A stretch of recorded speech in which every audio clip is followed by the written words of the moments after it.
right, aloha friends. Welcome to another episode of Game Time with the Goss, powered by Grey Wolf Promotions. I'm your host, Brian Gossett with GM Sports Media. And today's guest is the one and only, my good friend, the chocolate bear, Kenny Matthews from Friday Night Glory. Thanks for hopping on, Kenny. Absolutely, man. I can't believe the softball playoffs are here, man. It seems like we were just at state for basketball, and now we're 6 weeks away from state softball. Crazy. Yeah, it goes by fast. We're filming this on Wednesday, and the playoffs start here. By the time we maybe post this to YouTube, it'll be after Wednesday. But yeah, bulk of the playoffs start here, first round. Um, I just want to dive into some of the teams that could make a deep run and possibly go to the state tournament. And so, if you check out my site, GM Sports Media, I just posted some state contenders as well as surprise teams, and I'm wrapping up some players to watch here. But yeah, let's start with some state tournament contenders. I think I think you have to go at least with 6A. You have to go with the last two teams in 6A Region One from a season ago. That's Denton Geyer and Keller. Of course, Geyer reached the state championship game last year before finishing runner-up. But those two have to be at the top of your list, right? I mean, I tell you the truth, I was really surprised at how well Keller's played this year. You know, they lost some talent from last year. For them to be kind of being the number two team here in the area, man, that says a lot. Coaching change that happened. But I think Sadie Beck, she said it. She had a really prophetic way. I did the game against Southwick a couple of weeks ago, and she says, "Kenny, remember you told me don't let this last game last year to Geyer, to affect my game. Let it to be the resonate my game going forward." She used it as motivation. She was on a tear there for about 3 or 4 weeks there, the last month or so. And I mean, it's just really weird how it seems like Killer is always really good, but they just replace the players that graduate from the year before, and it has new stars. It seems like each and every year. So yeah, I mean, obviously Geyer is obviously they're the favorite, number one in state, as well as they probably should be. But I think Keller is definitely they're definitely 1A in the area, that's for sure.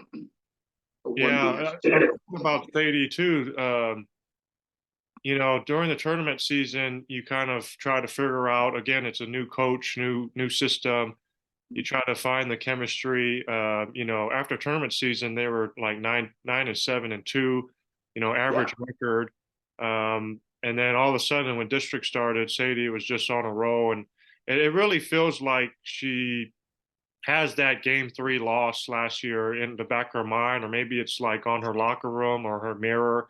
And she wants to get back there and get another shot at Geyer possibly. But I mean, 12 district games, she was incredible. She's got to be favorite to win that district MVP award, but I was about to say, is that the most anticlimactic award this year? yeah, she's District she's been MVP. incredible. Her district, some of her district numbers, she's below a sub zero point 0.8 ERA. She's got a couple of one hit shutouts. She's been incredible. And I mean, Keller, like you said, they just kind of replace some players. They always have good defense, good bats. Sadie's actually hit a couple home runs. I think the game you went to, she had a home run. Great glove with McKenna Jackson at short. So there's a lot of talent around there, and yeah, I think Keller is definitely they should go at least to the regional final and could meet up Geyer again. Well, that sure would be excellent to see those two teams play again. But Because it was pretty exciting last year. I Geyer, mean, Geyer 28-2, and I talked to Coach Medford at the start, and they had only graduated two starters. I think they had seven returning starters from a year ago, but he said kind of a different team and going to have to do different things a little differently. But I mean, it sure seems like they're doing the same stuff out there. I mean, Finley Montgomery, the pitcher, just a sophomore, she's killing it again, and not only from the circle, but she's also hitting home runs too, which could be a difference. and you lose an Avery Jefferson, and you lose a Taya Pitts, from that lineup, but played a lot of softball games for Coach Medford for the last 3 years before this year, obviously. It just seems like again that machine just keeps rolling. If you look at the top of that order, with Jones and Peterson and Bree. I mean, they get on base.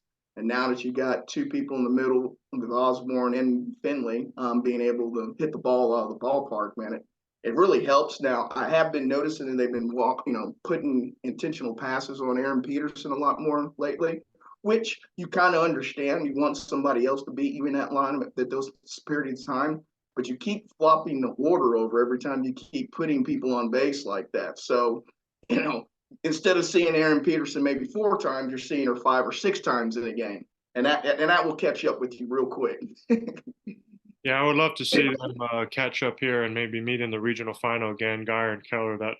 That'd be a packed house, and we probably will Yes, both be there. yes, we will. Talking with Kenny Matthews, Friday Night Glory, the Chocolate Bear. I kind of look at these contenders, and I kind of place some tier one, tier two, tier Sure. three. Geyer, Keller just feel like the tier ones, and then the others just kind of on the cusp of contending for state. I think there's a couple other, at least in Region One. I don't know if there's another true contender in Region One. I did say a surprise team was Marcus, who I think really Yes. surprised the both of us, winning that district in 6-6A. This has got to be the one year that this is the least amount I know about Marcus. In the last 7 or 8 years, it seems like I will rectify that tomorrow. I'm going to see them when they play Prosper tomorrow, so I'll at least get an up and close look at that of them. But yeah, they have to be the surprise. They really took over that district about halfway through it. Started really rolling. I mean, what did they win? 8 or 9 in a row, I believe. If I can't remember the exact number, but I mean, again, Marcus is always a perennial team that's kind of on the precipice of getting, to a regional final or getting to state year after year. I mean, Coach T's done a great job there.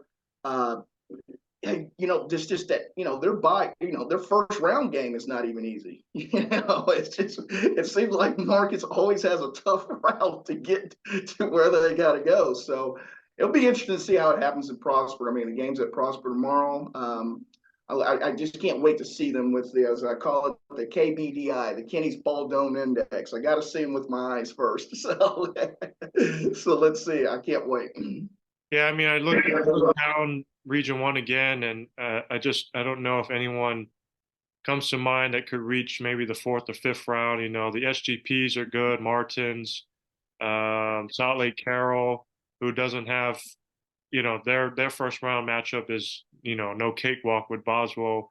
And then Yes. obviously the District 5 versus District 6 is always tough at every sport. So I think everyone else is just a little just on the bubble from being, Yeah. a tier one team, at least in Region One.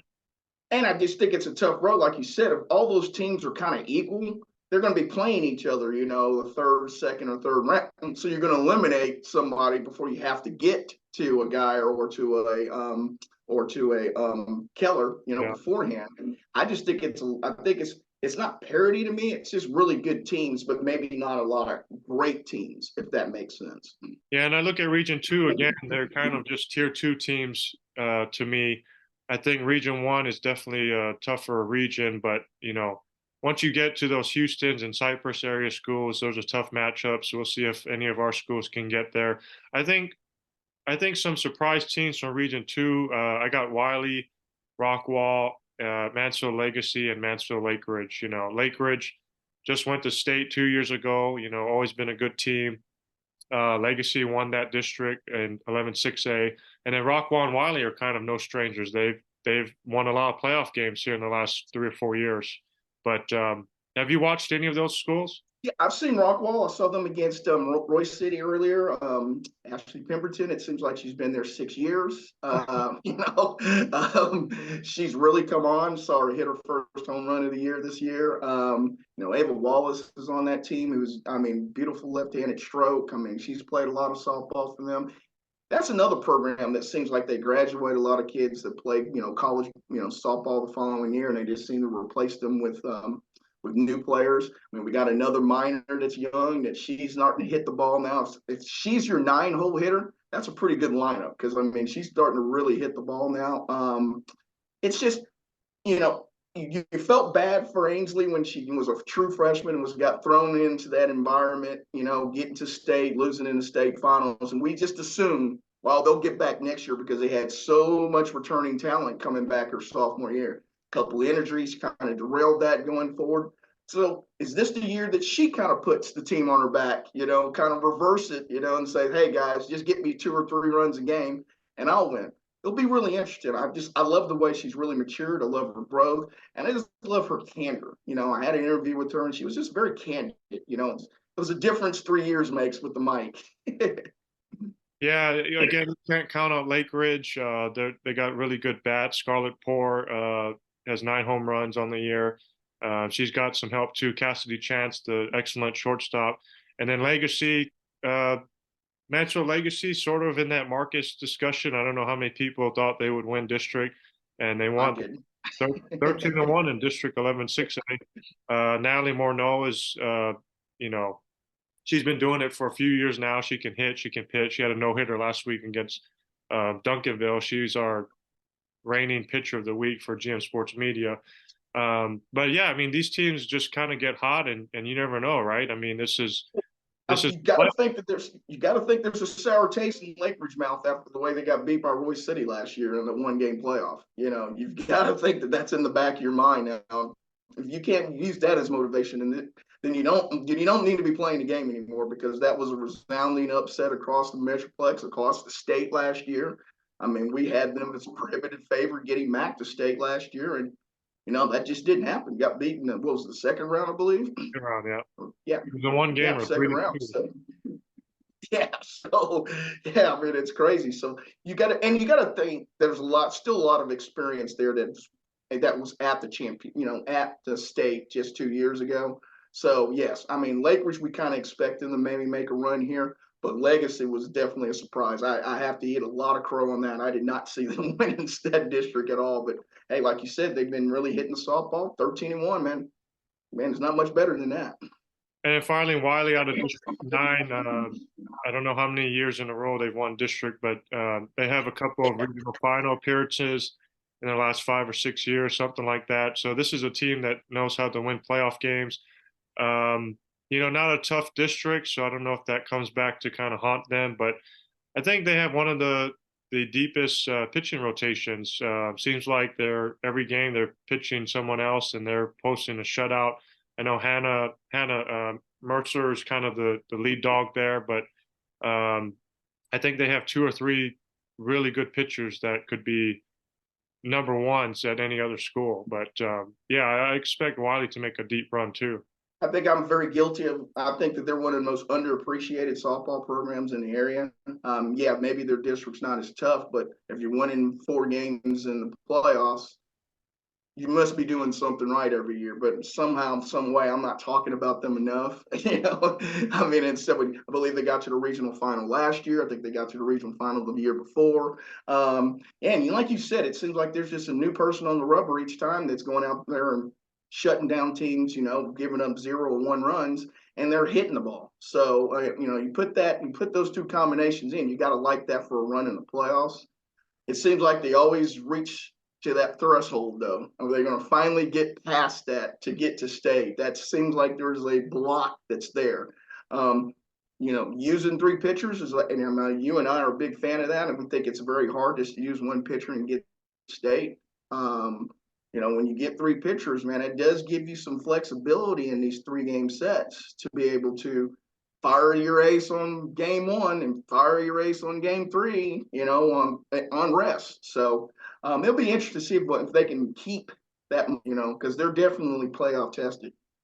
Talking with Kenny Matthews, Friday Night Glory. This is Game Time with the Goss, powered by Grey Wolf Promotions. For 5A, I've told you this too. I would be shocked if school from DFW didn't win 5A. I think at least since I've been covering softball, it just seems like 5A here in the area is the deepest it's ever been. It's loaded. But before you say that, I was going to say, can we get a 6A team to win state? It's been a while. It's been a while. It'd be nice to get a Metroplex team to win it. But yes, going back to 5A, I mean, you've got to obviously start off with Melissa, that machine that's rolling. I mean, it's incredible to see the amount of power that's in that lineup. You know, I'm trying to remember since I've been covering softball, if there's been a more powerful lineup. You know, they don't even want to pitch to Kagan anymore, and they're paying for it now by pitching to others in that lineup right now. But yes, I think Melissa's got to be the odds-on favorite to get to state. I mean, Alex Stars has been pitching just incredible this year. I believe she's got just one loss. I'm correct. I believe it's just 22 one and loss. 1, yeah. Yeah. I mean, she's maturing. I can remember her as a true freshman, you know, playing, going, wow, this is going to be a really good bunch. And now she's matured into a bona fide ace. We're getting a little help on the pitching side. They've been pitching. God, her name Mays. escapes me right now. Yeah, Mays, the last name Mays. Yeah.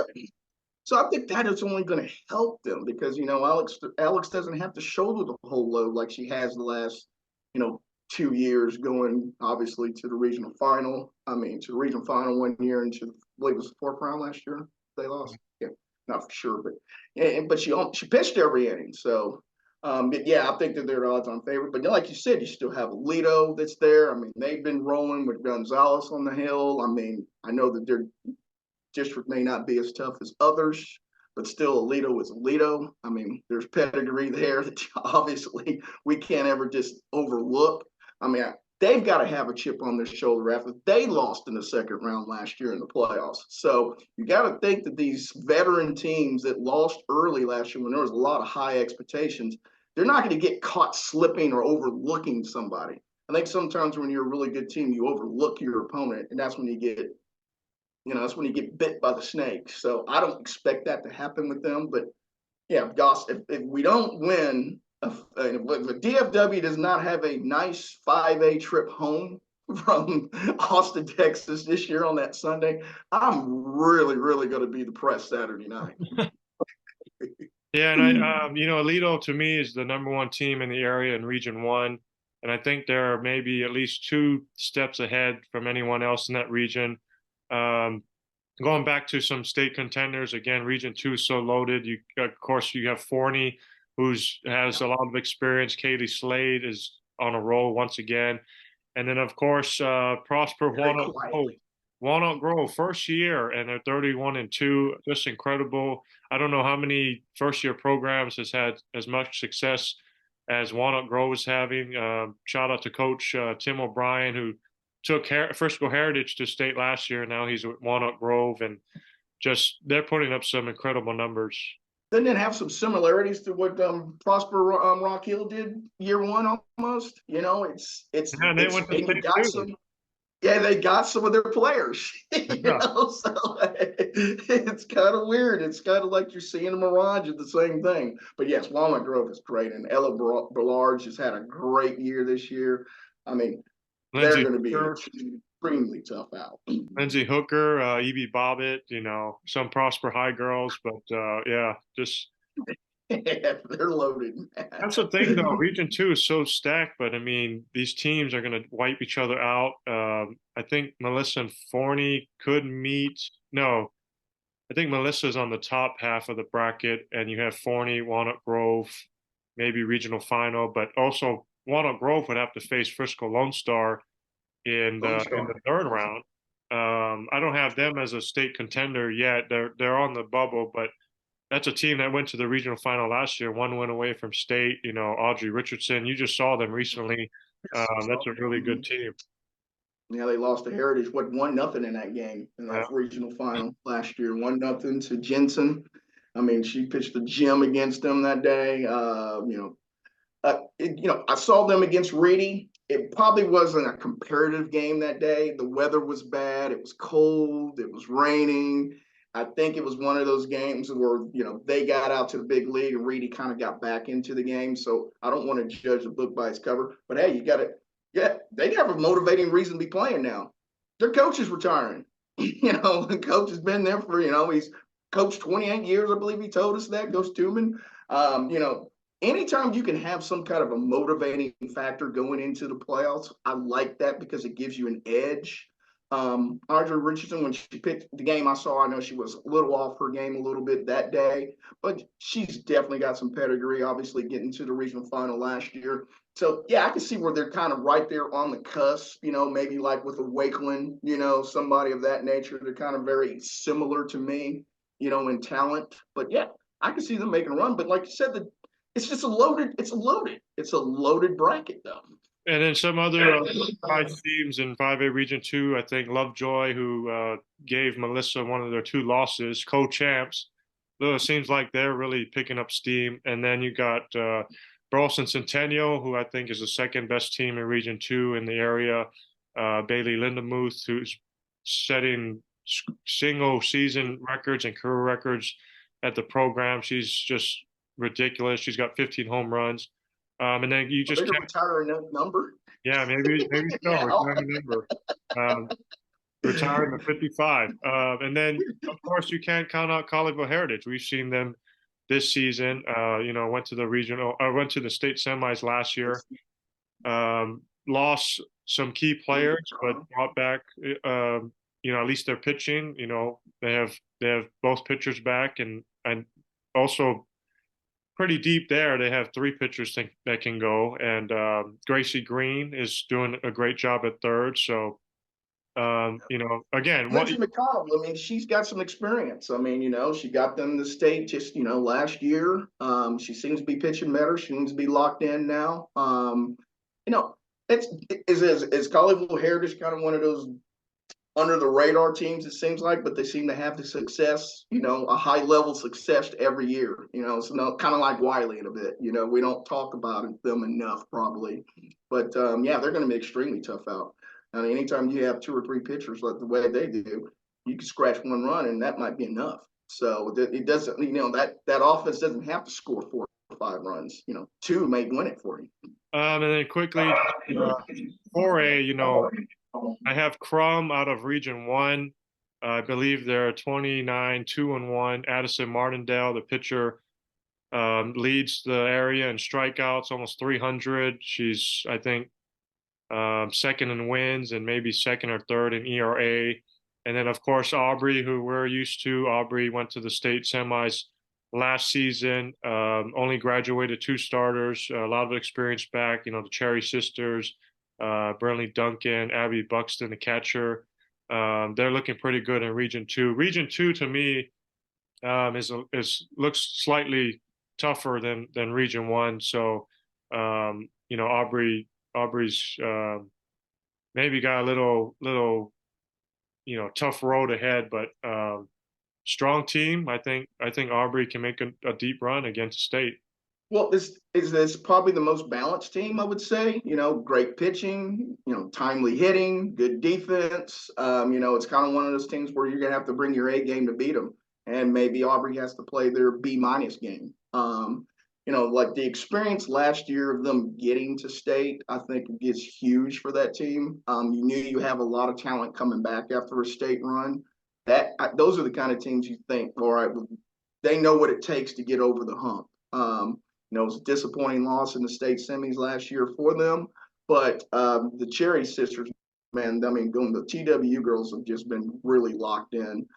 Abby is, an underappreciated, catchers in the area. I don't think a lot of people get to see her much except during the summer because she plays basketball, she plays, she plays other sports. So there's a reason why she's not around all the time. But yes, I think that they're clearly got the best. I think they probably have the best shot. But Crum, when you miss as many bats as she's been missing this year, you got a shot. Because it's hard to get a rally when you strike out, strike out, strike out. So it'll be interesting to see. But who is Crum's second round matchup? I couldn't remember. I was going to look at that earlier. I'm not sure about Crum. I know the third round could be Sanger, who's could be a dark horse at Sanger. They're Yes. 27 and 5, I think, with pretty good pitcher too in the area. So. Yeah, I almost completely forgot about Sanger. One of my best friends has been telling me about Sanger this year. But yeah, that'd be a nice quality second or third round matchup right there for sure. Yes, I mean I think between Crum and Audrey, I think both of them probably pose the best shot maybe to get to state again this year. I would say they're the favorites, but like you said, it's kind of a loaded bracket again. And then unfortunately, sometimes injuries fall into that, depending on what happens there in that time. But yeah, I would love to see Aubrey get back to state for sure. Yeah, Region Two, you can't discount the likes of Van Alstyne, who played Aubrey in the regional final. You have Frisco Panther Creek, who's shown us glimpses of being one of the top teams. Godley, who's uh, entered the week number 2 in the 4A state rankings. They're like 24-4. So, like you said, it's a loaded bracket once again in 4A Region 2. In 3A, you start to get to these schools that we're not too familiar with. I think the best shot, Region 3, Grandview, they're 21-2. Grandville's the same. They Yeah. went to the state semis last year. Maddie Doty's a pitcher who's got 2 gold medals already for the couple national teams last year. She's lights out there. I put this in my story that Grandview has I think they've beaten like 5 district champs this year, all good district champs too. Wow. So Wow. Yeah, that's right.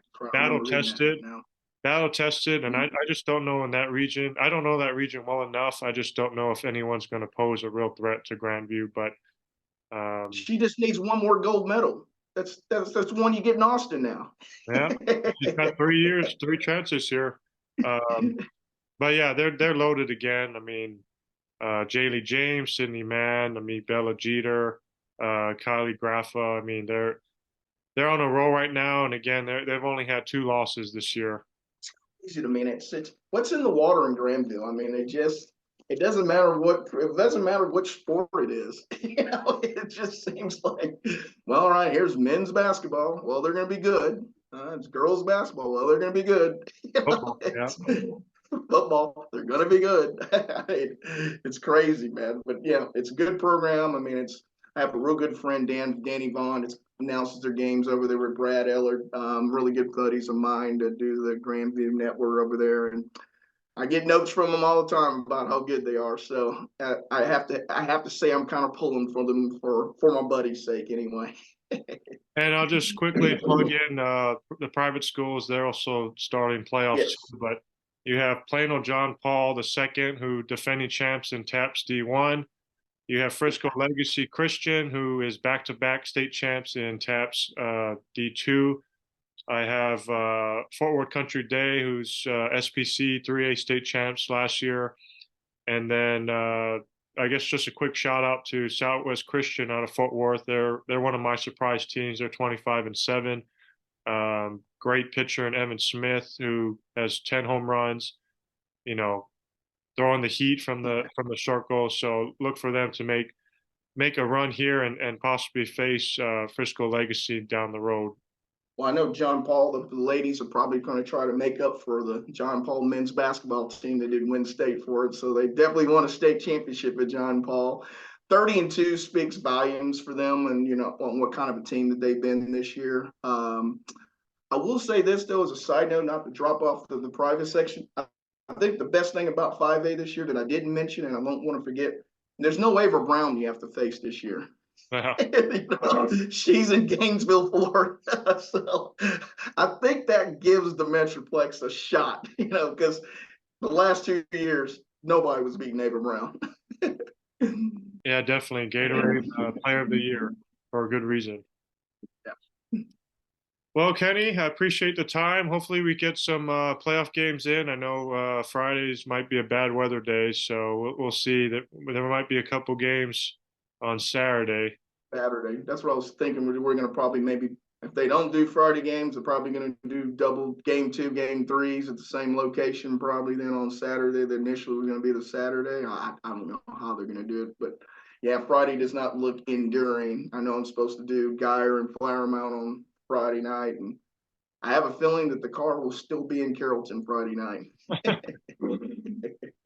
Well, if you get out there, have fun. I'll see you down the road. Stay dry, and we'll have to do this podcast again down the road. Absolutely. And I do want to tell people, y'all need to go read Goss's articles on GM Media. Then those softball related baseball, they're gold. They really are. They're very informative. It's it's a must read if you are just a fan of the area in either softball or baseball. Please go subscribe and read them. Yes. Well, I appreciate, brother, and likewise for you guys. Go check out Friday Night Glory YouTube. I know we're working together. We're trying to build a website here. Yeah. Big things to come for I FD. just sent my information to old Maddie. She's a saint. So I've done everything I need to do now. Awesome. Well, I appreciate it again, Kenny, Chocolate Bear. Good Thanks. to always talk to you about softball and have fun down Always a the pleasure to playoff. be on, buddy. Always a pleasure. All right, that's Kenny Matthews, Chocolate Bear with Friday Night Glory, and this is another episode of Game Time with the Goss, powered by Grey Wolf Promotions. If you want some of the best fan gear merchandise, check them out, greywolfpromotions.com. And check us out, gmsportsmedia.com. We appreciate your feedback and your support. And I'm your host, Brian Gossett. We'll be here again shortly talking about softball and baseball playoffs. And before you know it, football again in August. So enjoy the rest of your day, friends. Aloha, and we'll see you next time.